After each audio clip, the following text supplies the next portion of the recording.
J'ai participé cette semaine à une dégustation exceptionnelle des champagnes de la Motte Salon. Alors, de la Motte Salon, ce sont deux maisons séparées qui ont chacune leur histoire. De la Motte, c'est la cinquième plus vieille maison champenoise. Et Salon, c'est une maison qui date du tout début du XXe siècle, qui a été créée par Monsieur Salon et qui a été le tout premier à faire des champagnes en blanc de blanc, ce qui ne se faisait pas du tout à l'époque. On faisait toujours des assemblages. Donc le premier à faire des blancs de chardonnay, le premier à faire des blancs de premier cru, qui aujourd'hui sont des terroirs de premier cru, et le premier à faire un champagne unique qui est d'une seule parcelle, qui se trouve sur le Ménil-sur-Auger, qui est un des grands villages de la Côte de Blanc en grand cru. Voilà. Et en plus, c'est le premier à décider de ne pas mettre sur le marché certains millésimes qu'il ne considérait pas à la hauteur. Donc sur la totalité du XXe siècle, il a dû démarrer en 1905 sa toute première cuvée, mais ses premières cuvées ont vraiment démarré en 1910. Il a vinifié 37 cuvées. Enfin, la maison Salon, évidemment pas que lui, a vinifié 37 cuvées. Alors ce qui rend évidemment les champagnes Salon exceptionnels, parce que c'est la recherche ultime de l'exception, et qui a goûté un Salon s'en souviendra toute sa vie. Alors les champagnes de la Motte ont une toute autre histoire. Eux sont nés au XVIIIe siècle et ont grandi avec on va dire le développement de la Champagne, et depuis quelques années ont été mis sous la même coupe un même directeur qui s'appelle Didier Depont, qui était là à la dégustation. Donc c'était un honneur de pouvoir déguster les champagnes des deux maisons en sa présence, et d'un vinificateur qui est Michel Fauconnet, qui aujourd'hui est très connu, évidemment, parmi les meilleurs vinificateurs en Champagne. Alors, lui s'occupe effectivement, Michel Fauconnet, de vinifier à la fois les de la Motte et les Salons, et Didier Depont est le grand directeur. Alors, nous avons dégusté tout un tas de vins. Je n'ai jamais vu un tel alignement de champagne aussi exceptionnel. Il faut voir que les champagnes de la Motte millésimés et certaines cuvées sont très rares. Alors les champagnes Salon sont rarissimes, et trouver à la fois dans le cadre d'une même dégustation autant de champagnes des deux maisons était vraiment une chance inouïe. Ça se déroulait au Cave Le Grand, et c'est grâce au Cave Le Grand que nous avons eu le droit, ou en tout cas l'honneur d'assister et de participer activement à cette séance dont je garderai un souvenir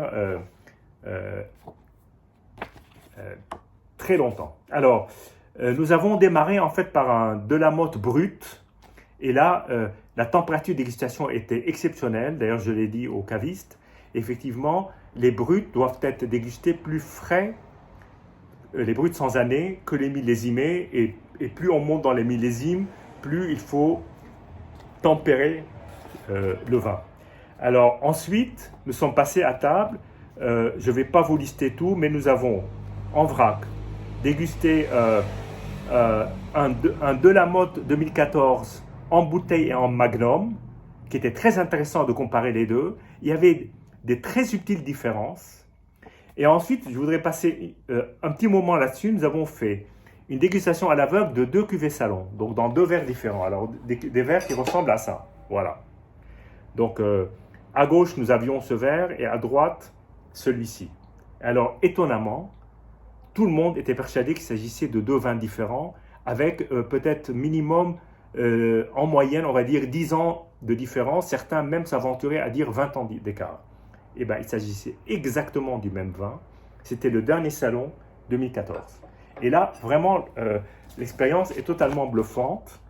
Et ensuite, nous avons dégusté un de la Motte 2007 et un Salon 2007. Et c'était intéressant de voir la même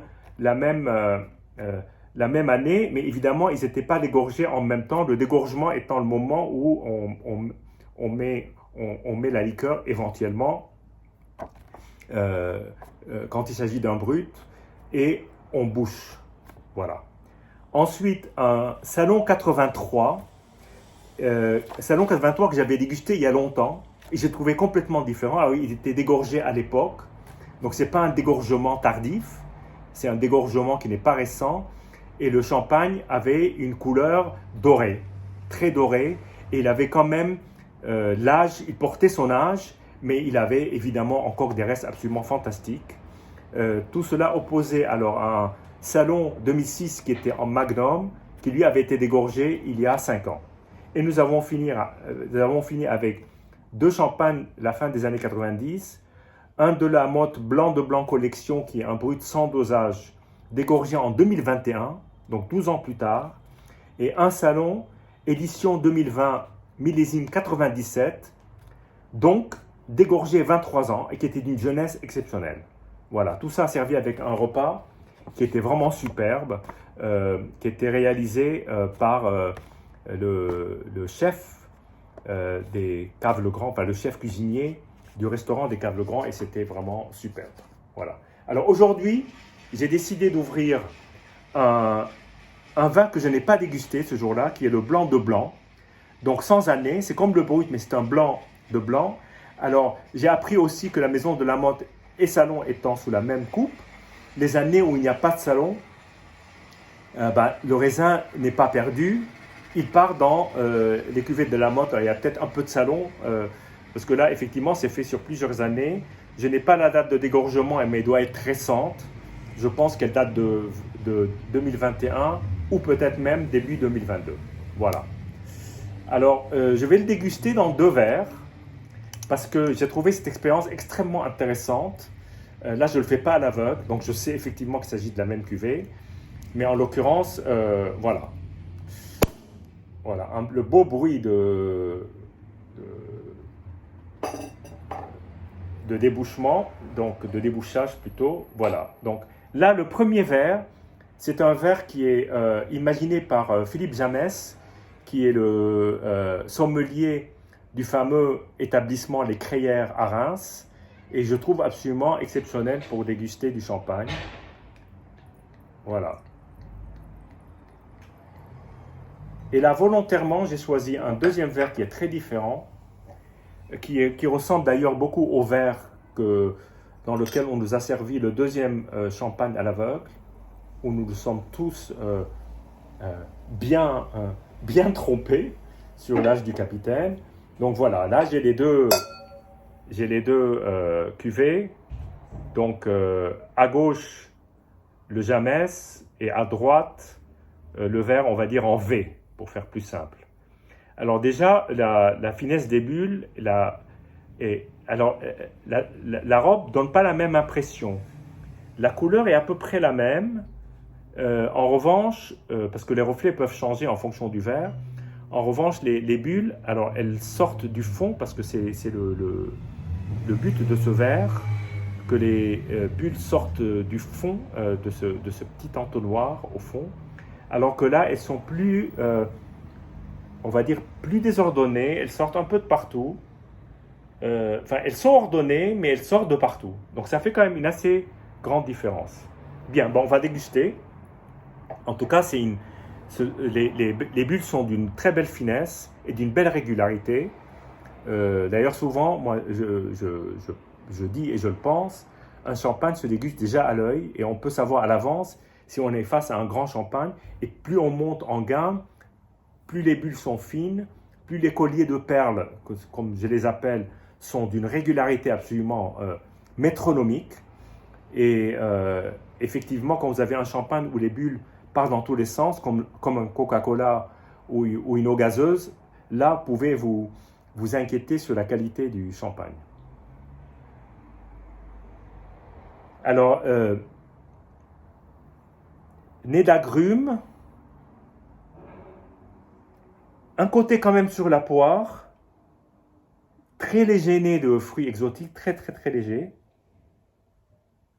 assez pur et assez fin. Alors, je ouvre une parenthèse, parce que le premier salon que j'ai dégusté, c'était en 82, et je l'avais qualifié à l'époque de cristal du champagne, parce que le vin était d'une telle pureté, et c'est vrai que quand on déguste des vins de cette maison, on est quand même assez étonné par la pureté en bouche, Et c'est peut-être ça qu'on recherche finalement dans un grand champagne. Certains champagnes sont millésimés de certaines maisons, grandes maisons que j'adore d'ailleurs, ne recherchent pas forcément cette pureté.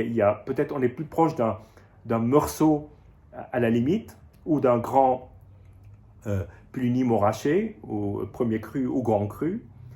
Là, en l'occurrence,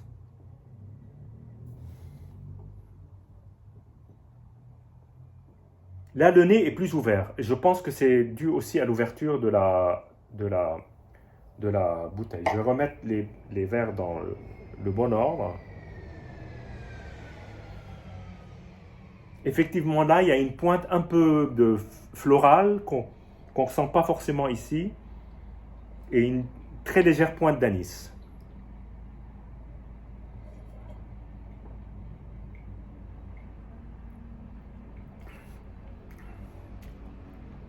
Alors, je goûte le premier. Déjà, le toucher est magnifique.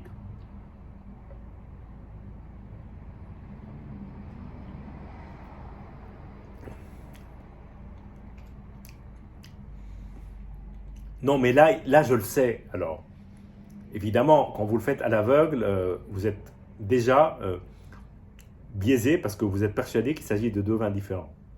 Parce que, voilà, on ne vous l'a pas dit, on vous a dit deux cuvées salon. Là, c'est pas salon. Mais en l'occurrence, c'était effectivement deux bouteilles différentes. Alors, peut-être que aussi, l'écart peut se faire entre deux bouteilles. Là, il s'agit exactement de la même bouteille. Alors, le toucher est d'une grande délicatesse. Le perlant dans le vin est ça a un côté extrêmement tactile et vraiment régulier en bouche, c'est-à-dire que il n'y a pas de lacune. C'est vraiment, ça emplit la bouche.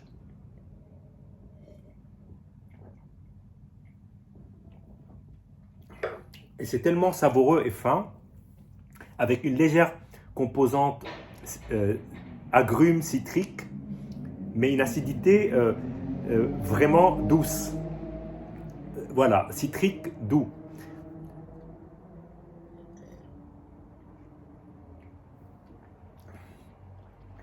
Et là, je sens effectivement depuis la première gorgée, entre la première gorgée et cette dernière, le vin a pris 1 degré et ça se sent tout de suite. Il y a d'autres arômes qui se forment. Donc, déjà déguster entre deux verres et suivant l'ordre, et vu qu'il fait un peu chaud aujourd'hui, fait que effectivement le vin évolue. En tout cas, très très très beau vin, un très beau toucher en bouche, un perlant et une robe qui est extrêmement, qui donne extrêmement plaisir. Puis un beau développement en bouche et une assez belle fin, tout en douceur, avec à la fois des composantes un peu agrumes, des composantes fruits jaunes, et puis un délice surtout, et c'est ça le plus important. Voilà, un vin parfait pour l'apéritif et qui peut accompagner une partie du repas. D'ailleurs, c'est ce que nous allons faire aujourd'hui. Voilà, donc je vous remercie pour votre attention et fidélité ici, et je serai très heureux de revenir vous parler de tout à fait autre chose, mais en tout cas, je conserve de cette belle dégustation en présence de Didier Depont, organisée par les fantastiques Caves Le Grand, un souvenir absolument exceptionnel qui a rythmé ma semaine, parce que c'était vraiment une soirée totalement inoubliable. Voilà, merci à tous, et puis santé, double santé, et à bientôt.